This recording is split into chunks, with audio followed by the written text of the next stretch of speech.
Hey guys, my name is Shai, and this is the weekly reading for the week of March 6th. I guess just in the interests of full transparency is that I'm in a pretty strange headspace this morning, so I just wanted to throw that out there.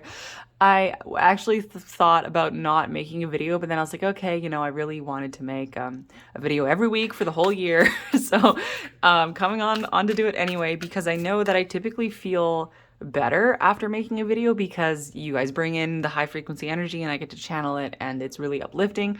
And also the fact that even if I'm in kind of a weird headspace, maybe that's reflecting somebody else's weird headspace. And, then I can let you know that it's not just you, it's the vibe that we are in. And I feel like I've just kind of been hit by a truck because, we had the Sun-Jupiter conjunction on the 5th, right? And I really felt that the night before on the 4th, like really leading up to this, it was like this massive, massive, expansive energy. It was so beautiful and wonderful. And I was like flying so high. And then the next day, yesterday, I'm recording this on Sunday, Mars and Venus together are conjunct right now, and they moved together into Aquarius. And honestly, I felt that like jumping out of a hot tub into like a cold pool. It was like this slap in the face, this really cold type of feeling. And I don't feel that Mars and Venus are very happy to be in Aquarius, to be honest. So this type of it's like this weird tension. I almost honestly feel like Venus and Mars, they had reached this beautiful point of unity, and then they went through the Pluto portal, right? And it was they had found each other, and they were turning to each other, and they had found unity. But then as soon as they moved into Aquarius, it was like now they're irritated, and they're grumpy, they don't really want to be there, they think they're kind of left out in the cold, and they're kind of taking it out on each other, kind of bickering with each other. And that's just, I'm like really strongly feeling that in the background of the energetic field right now. And I mean, it will fade. We're not going to have to put up with that, like, really strongly for the entire time that they're in Aquarius, but it is going to be there.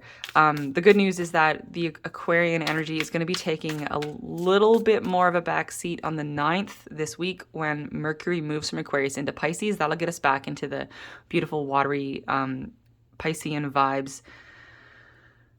And I think that's basically the only astrological transit of note. So I'm not going to really be talking, I don't really have anything else to say about the astrology, basically. It's just that Venus and Mars are not particularly happy in Aquarius, and that it's kind of, we're feeling it, right? We're feeling it. And that is actually, I think, the main point behind this video, the main message of the week, basically, is that we're all like so much picking up on all of the energy from the collective, like so much, because you got to think most of the planets are in Aquarius and Pisces. Those are the two most collective planets. Aquarius, the collective conscious, and Pisces, the collective unconscious. So I think in Aquarius, it's Mercury, Venus, and Mars, and Saturn. And then meanwhile, in Pisces, it is, the sun is in Saturn. We just had the Pisces new moon. And the sun, did I say the sun is in Saturn? I meant the sun is in Pisces. We had the new moon in Pisces, and we got Jupiter in Pisces, and we have Neptune in Pisces. So that is essentially our psychic channels, our intuitive channels to the collective are wide open right now, and it's a little bit like a floodgate. It's like a lot to process. It's hard to figure out what thoughts and feelings are yours. It's hard to differentiate all of these different vibes. It's hard to tell where they're all coming from because it's so complicated. The web of energy that the planet is noticing right now. I mean, these energies are always there, but right now we're more able to perceive them than usual, right? Because of all the Aquarius and Pisces energy, we're all like open up to this, and it's confusing, man. Like, it's so confusing. So let's just all hang in there. This is a passing phase, and I really feel like this week is going to be like a week of energetic integration, right? Integrating everything that's been going on, and integrating, energetically consolidating the expansion that you went through with the Sun-Jupiter conjunction, and we are this entire week, we are leading up to the Sun-Neptune conjunction, which I'm going to talk more about next week because next Sunday, that will be the day of it. I'll be doing a video on the day of that. But it is worth mentioning that we're going to be working up to that all week, which means, oh boy. So I'm actually guided to get 2 sets of cards on this. It's going to depend what you have lying around in your subconscious, okay? Because the Sun conjuncts Neptune in Pisces. That's going to be the Sun illuminating the deep, dark depths of your unconscious mind. And if it is time for you to see something in your unconscious that you have not seen in a while, then this is going to be a fear-facing kind of couple of weeks for you of kind of unwinding and untangling challenging energies. But there's also a other route for people who can tune into, and this is also like what can you tune into, right? What can you tune into? Can you rise above your fears? Can you face your fears and work through them really rapidly and then focus on the dreamy, beautiful, creative aspects of the Sun-Neptune conjunction, right? It's like this would be a beautiful week to like write a fantasy novel, right? To really focus on art and beauty and creativity. The more you can focus on that, and so like the quicker you can handle your fears and face them and then return to focusing on what is beautiful and what is creative in your life, the easier this is going to be for you. Because with this, there's an entire split. So let me get the cards on the one way to go. Oh, we got the Lovers. The Lovers, the Page of Arrows, and the Two of Arrows in Justice. Okay. Okay.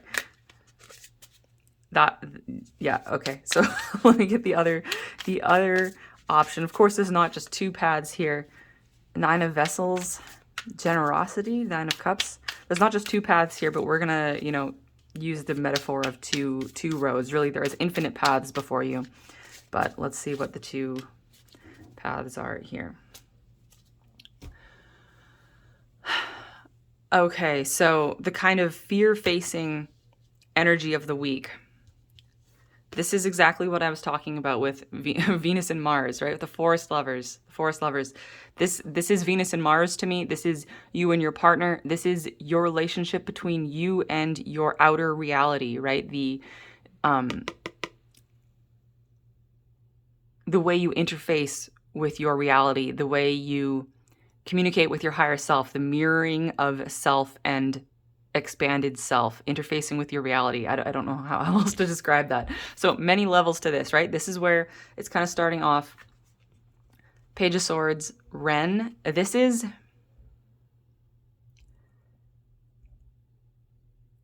like a communication that leads to this Two of Arrows with injustice. Got the scales up here. This is the Two of Swords energy, but as you can see, it's a little bit different than a typical Two of Swords. This focuses very specifically on feelings of being left out in the cold. This is what I was describing with Venus and Mars, not really enjoying it in Aquarius.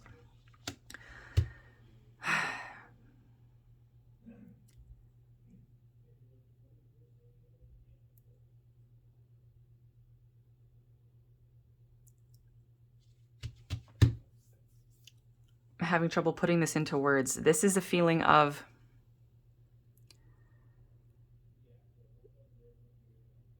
like, why won't anyone just help me type of feeling. Why won't anyone just help me?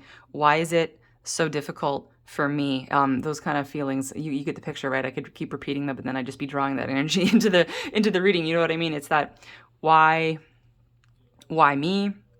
Why there's a feeling of feeling like you're being forced to sacrifice something here, feeling like you're being forced to sacrifice for others. This is also the energy of like a tired light worker who is trying to thrive in this earth life, and struggles under the weight of everyone else's problems. Okay, this is like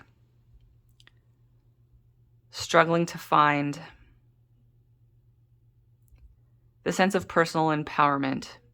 And that makes a lot of sense given all of this collective energy. It's a little bit like drowning, drowning in the fog. So I want to get guidance on like how to work through this before we talk about the other option here. And you know what? I mean, I know I've like kind of framed this in terms of two two ways to go, but I think there's a very good chance that most of us are going to experience both of these levels kind of simultaneously, because I've been noticing that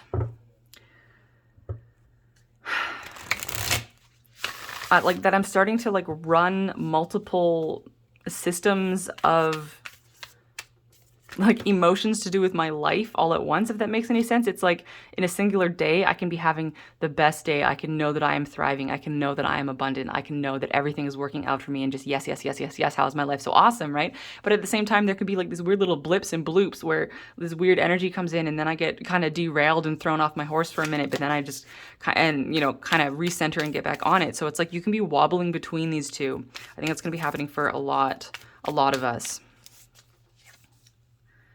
Courageous peony. The courageous peony. Multifaceted, unique nature. Let yourself be seen. Okay. Okay, so this is definitely a message, for light workers. Messenger, serious energy, bringing harmony and balance.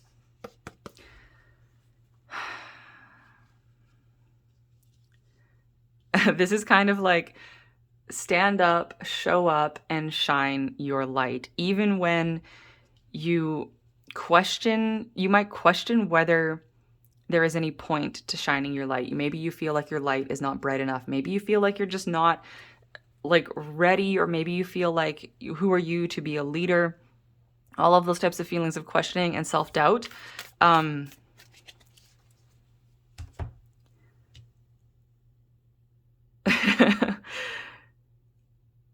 There's a kind of a feeling here of like kind of get over yourself a little bit and just put your light out there. Just do it. Just shine. Just let yourself be seen. Just say what you have to say. Just do what you have to do. Just focus on you. And this is actually bringing yourself back to your own self-empowerment. Kind of like if you find yourself in those feelings of like being overwhelmed by other people's problems, or just being overwhelmed by the really dense energy that's kind of in the collective field right now, if you're just kind of overwhelmed and kind of had enough of it all, if you feel like it is unjust, if you feel like maybe someone should help you for a change, that kind of thing, this is like inviting you to just drop out of all of that, because it's like on the one hand I can say drop out of it, and the other hand I can say rise above it, whichever one feels easier to you. They mean the same thing. Don't get too worried about the 3D geography of it.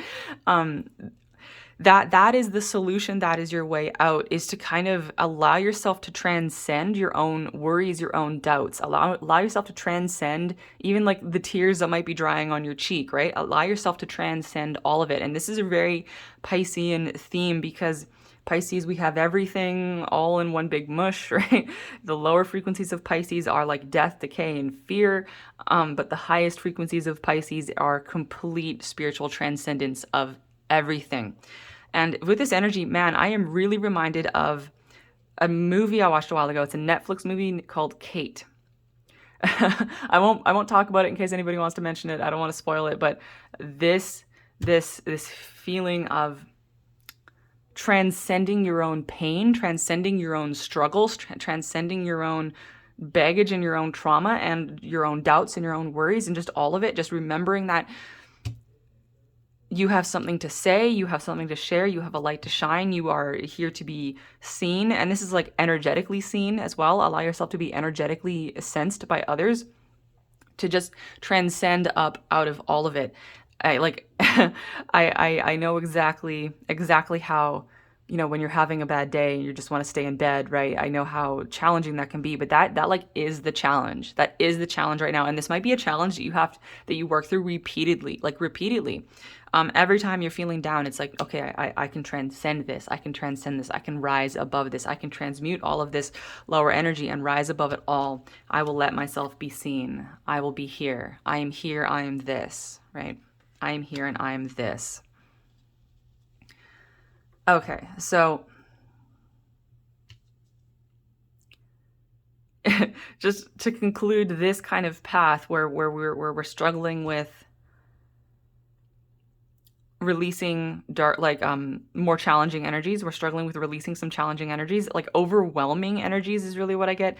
It's this is the time to transcend. This is the time to transcend all of it, and it's this. Honestly, it feels like maybe I don't want to say, maybe saying final is a little too premature, but it's that feeling of closing off a cycle of healing. And this is, honestly, I feel to get ready for the equinox, which is coming up. Just hang in there, guys. Once it's Aries season, the energy is going to shift massively. And there's just going to be so many more massive shifts coming after that. I'm like in my mind seeing the planetary movements as the year is going on. And oh my God, whatever this is, whatever this like schmuck is for you right now, don't worry about it. It's not gonna like last, okay? This is such a temporary thing, and you're learning these lessons of transcendence, and you're just going to rise up out of it feeling so light, so clear, and so bright. And okay, so over here, yeah, this was all I was kind of talking about. This whole week is the lead up to the Sun-Neptune conjunction, right?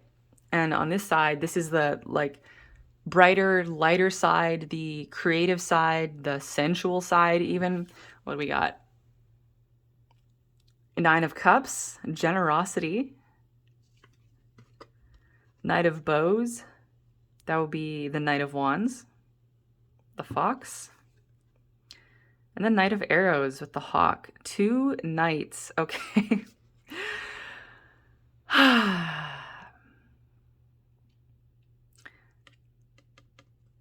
Generosity with 2 messenger cards, right? The knights are messengers. The knights are messengers, especially the Knight of Arrows here with this hawk. Communication, air energy, all coming down to this. This is how generous can you allow yourself to be? I'll let you just think on that question for a sec, because that could have different meanings for different people. You could have different, I'm trying to get that out of the out of the light there, out of the glare. Okay, so that question, how generous can you allow yourself to be? I mean that question with like complete neutrality. Don't think that I am trying to lead you to a specific answer to that. Like your answer to that's kind of the question that is being posed for you this week. How generous can you allow yourself to be? When can you allow yourself to be generous? When can you allow yourself to be of assistance to others? And when do you need to pull your energy back? Everyone's going to have a completely different answer. There is no one answer for this. And your own answer will vary by day, by hour even, right? How generous can you allow yourself to be?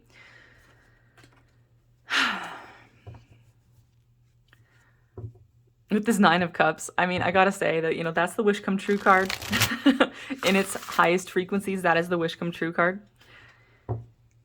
There is an invitation here. So this goes both ways, right? This energy goes both ways. So there's this message here about being generous to others, helping others make their wish comes true, make their wishes come true, if and when that is in alignment with you. Never feel pressured to do anything for anyone, okay? So this is a very careful balancing act, because we have the Pisces and the Neptune energy, right? There's this thing here about self-sacrifice, right? About self-sacrifice. Piscean energy can be very self-sacrificial, but we need to get to the higher levels of Pisces energy where there is no more like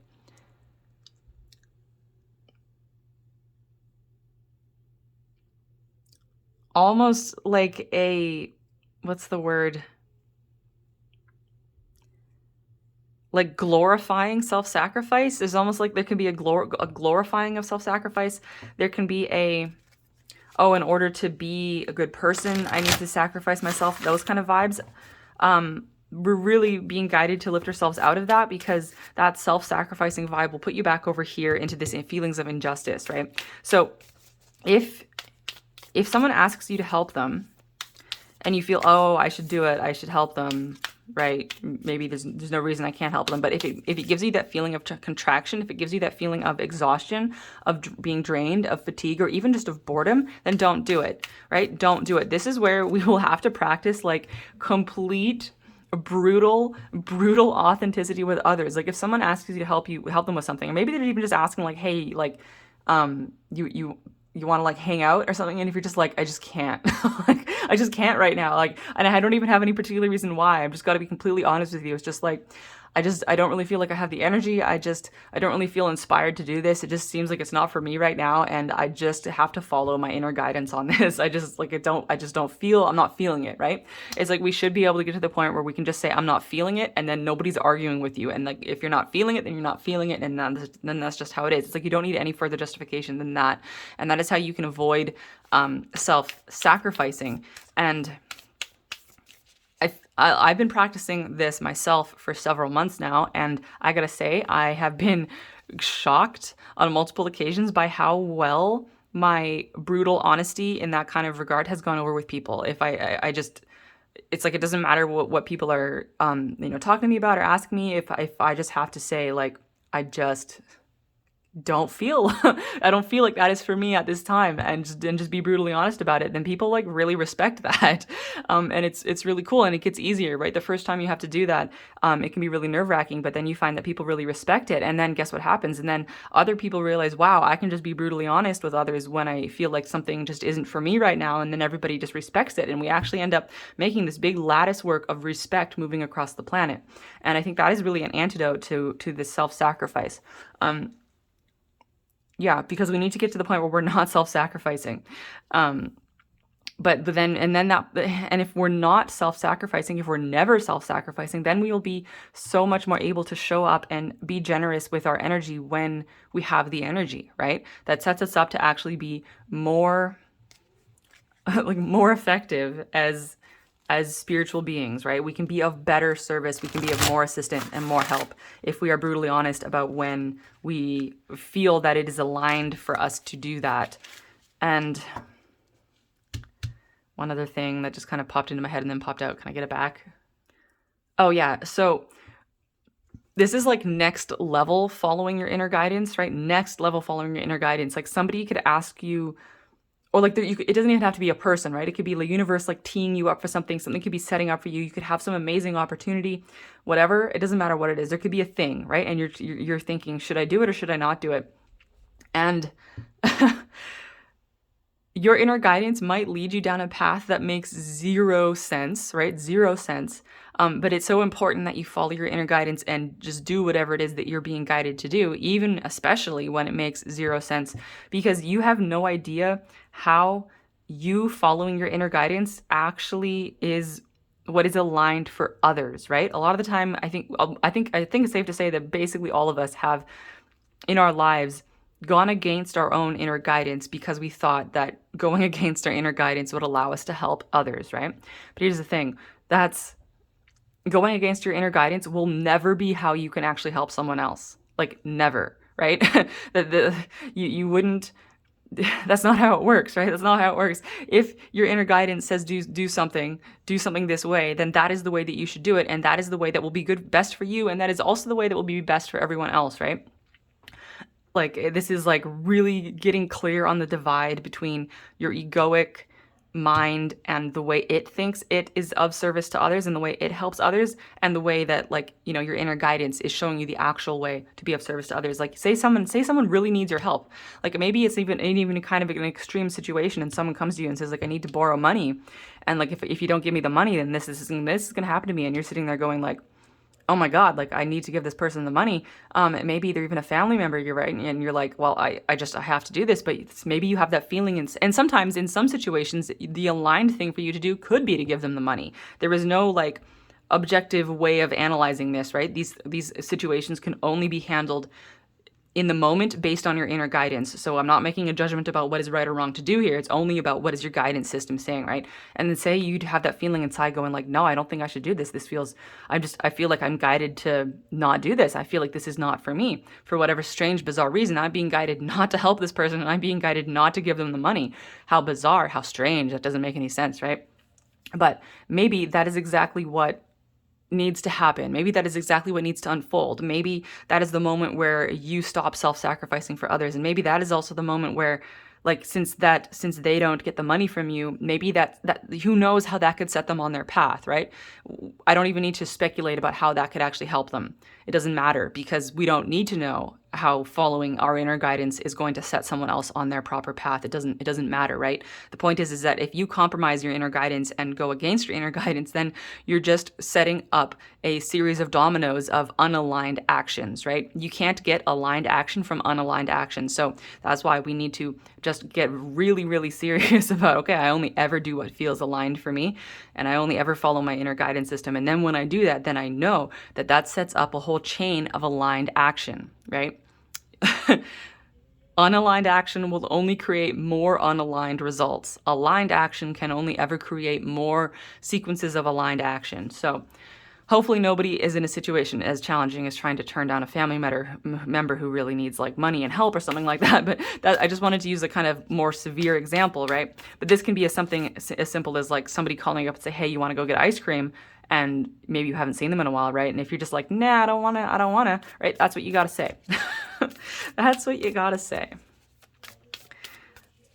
It's, wow, okay, so as I'm just talking about this, I'm seeing like a network, like a grid, like a network of light across the earth, and it's lighting up. It's lighting up. It's like, wow, this is just coming to me right now. So every time one of us chooses aligned action that doesn't make sense, right? We connect to the grid of alignment. We connect to the grid of other people who are also taking aligned action. We like